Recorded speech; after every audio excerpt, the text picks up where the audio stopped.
Saudara, rekrutmen petugas haji yang dilaksanakan di Asrama Haji Makassar diikuti 147 peserta.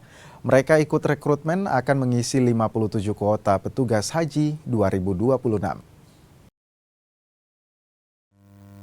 Calon petugas haji mengikuti tahapan seleksi ujian berbasis komputer atau Computer Assisted Test tahap 1.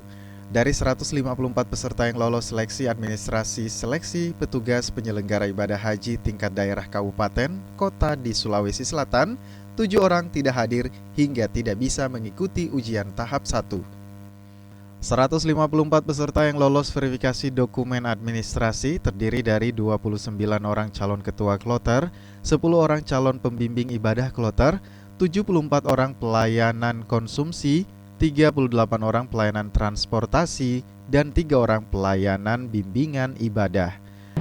Dan alhamdulillah nanti tanggal 7 ya, tanggal 7 kami akan melaksanakan tes kedua yang lolos untuk mengikuti ujian tahap kedua nantinya.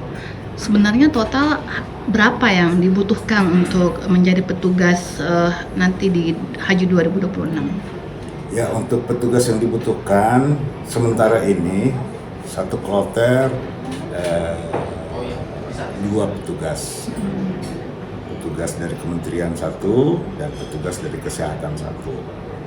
Nanti apabila ada tambahan petugas itu nanti ada pembimbing ibadah, ada ketua kloter dan ada dari kesehatan, jadi nanti 3. Iya. Sementara untuk syarat utama untuk bisa ikut sebenarnya apa Pak menjadi petugas haji? Ya, yang pertama rekomendasi dari pimpinan, kalau dari instansi terkait, dari pimpinannya, ya, terus dari ormas setingkat wilayahnya atau setingkat kabupatennya, ya pimpinan ormas. Dan selanjutnya